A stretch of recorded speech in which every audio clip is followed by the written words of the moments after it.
Yan, welcome naman sa ating mga channel guys. Ito po ulit si JR Doria TV. Mag-update naman po tayo sa bagong Kamuning station naman dito sa bus carousel po. Dito naman po tayo mag-update.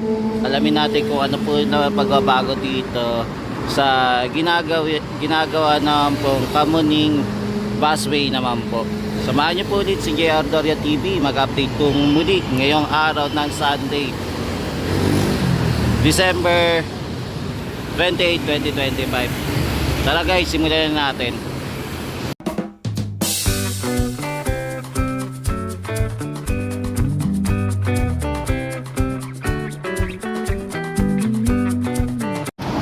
Yan guys. So time check po muna natin ay 3:40 ng hapon. Ngayon po nandito po tayo sa EDSA para silipin po natin yung Kamuning busway na ginagawa. Mapapansin po natin, ito na po yung itsura ng Kamuning busway. Naglagay na din po sila ng signage. Ayan, Kamuning. Tapos sponsored by po ng MMDA, DOTR at sa DPWH po. So ito po yung design niya. Tapos ito na po yung ating hagdanan, nakaayos na din po. Ito din po hagdanan, okay na din po. Tapos yung mga steel beam, nakaporma na din po. Ayan yung itsura niya. Kumbaga maglalagay na lang din po sila ng mga pader naman po or mga kisame at saka mga bubong po. Tapos meron na din po tayo makikita naman po ng mga wiring na nailagay na din po. Ayan yung maging hagdanan din po, ayos na din po. Yung nakaraan na pumunta tayo dito, wala pa pong hagdanan, pero ito okay na rin po. Ayan, di bali itong ginawa po nila, kinapi lang po doon sa SM North Busway po. Tapos meron din po silang ginawa din pala na para sa elevator naman po, para hindi din po mahirapan yung ating mga kababayan na aakyat po dito.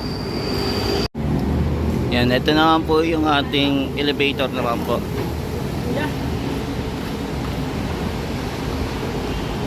Yan, ito naman po yung elevator na ginagawa nila. Kaya po ginawa nila din ito para tanggalin na din po yung Mount Kamuning po na bridge.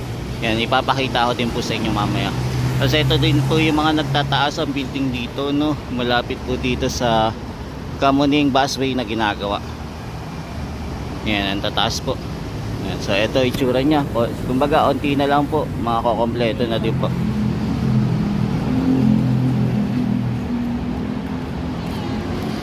Kasi ito naman po yung mga gamit na nandito pa rin po nakatambak para gagamitin po sa tulay. Yan, silipin din po natin sa kabila kung ano po itsura na din po yung project doon para makakita din po natin. Yan, for the meantime po yung mga kababayan natin umaakit po dito sa Kamuning Station ng MRT. Dito po sila dumadaan. Pero once na nagawa na po itong Kamuning busway po, hindi na po natin kailangan umakyat dito sa MRT para dumaan po. Di bali gagamitin na lang po ito para sa mga sasakay po ng MRT 3.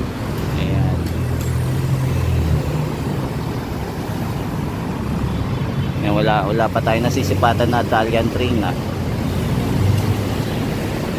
Yan, so ito na po yung project para sa Kamuning po. Laki na po ng pagbabago dito mga guys, no?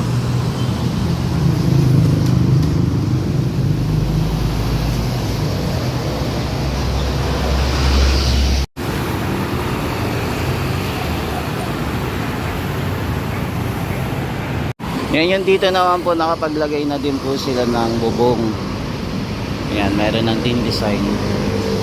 Mukhang ito po inuna nila dito sa ilalim po ng MRT3 rail tracks po.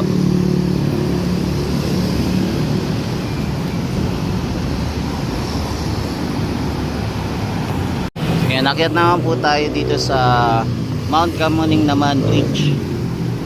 Yan, sa susunod kasi hindi na natin ito makikita pagka once na natapos na po yung ating Kamuning bus station po, at gigibain na din po ito. Yan, tara guys, akit tayo dito sa Mount Kamuning. Dito naman tayo punta. Yan, mataas-taas po ito. Itong kamuning na to.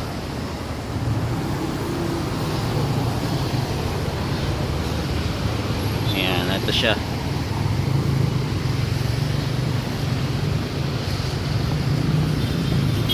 Ayan, pati pala mga basura dito nakakaakyat din ng hagdanan, no? Diba? Grabe. Oh. Ayan, ito po yung EDSA area. Tapos doon naman po sa kabila, Quezon Avenue naman po. Ayan, pupuntahan din po natin yung Metro Manila Subway din para sa Quezon Ave naman po. Ayan, may mga nagtataas na building na rin po dito sa area. Ayan, nakita tayo guys.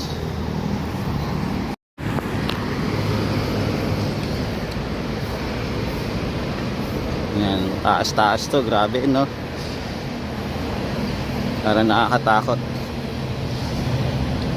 Pero sana safe pa rin tayo maglakad dito. Whew. Medyo umuga-uga ito eh.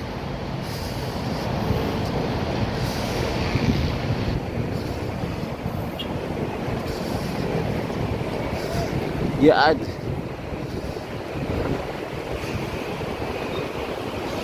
Yeah.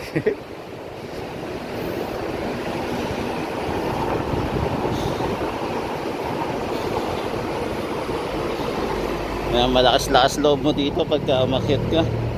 Siyempre nakakatakot din.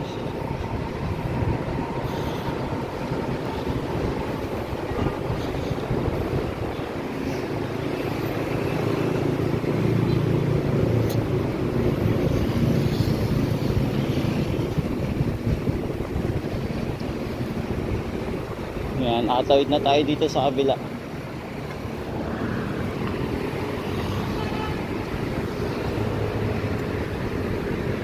Buti matibay pa rin tong ano na to, no, tulay, no.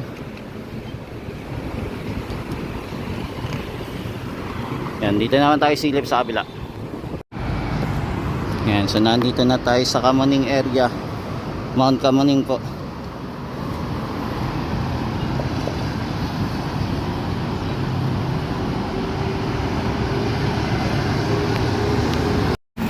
Nandito na po tayo sa kabilang side naman, papunta naman po tayo sa south area. Yan, dito naman po sa kabila nakapaglagay na pala sila ng beam.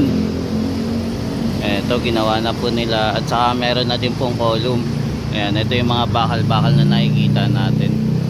Tapos ito may nakaabang din po dito para ilagay din ulit siguro mamayang gabi kung meron po magtatrabaho. Ayan. So ito po yung itsura. Yung nakaraang pagpunta natin dito wala pa po, hindi pa po na ilalagay, pero ito meron na. So babalikan na lang po natin ito kung kailan po nila ito matapos.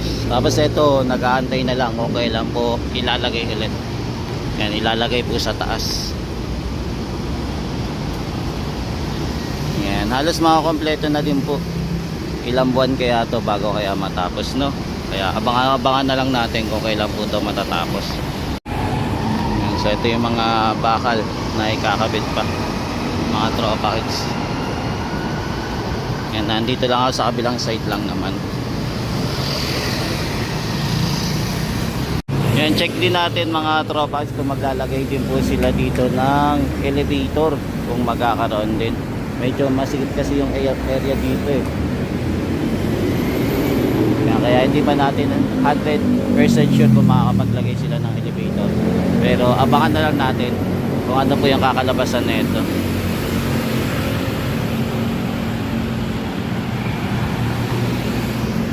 Yan, so meron na po silang frame para sa pathway po, no, yung elevated walkway. Yan, meron na silang frame.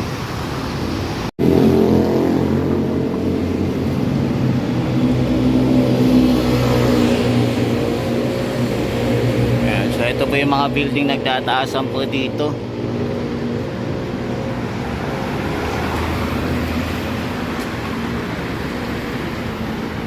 Yan, so mga guys, for the meantime, ito po muna yung update natin dito sa area naman po ng Kamuning busway para sa Kamuning EDSA carousel po na bagong gawa po. May pagka modern po ang ating busway dito sa Kamuning. Sana hindi lang po ito yung busway na gagawin, sana po sa susunod madagdagan pa po at mapaganda po ang ating EDSA area, di ba?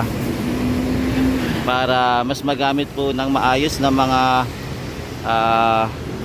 motorista at saka maging po yung ating mga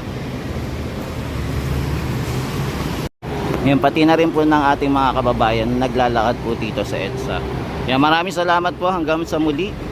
Ito po ulit si JR Doria TV, nag-update lang po muna ng mga infrastructure dito sa Metro Manila. Hanggang sa muli, ingat-ingat po and God bless. Maraming salamat po.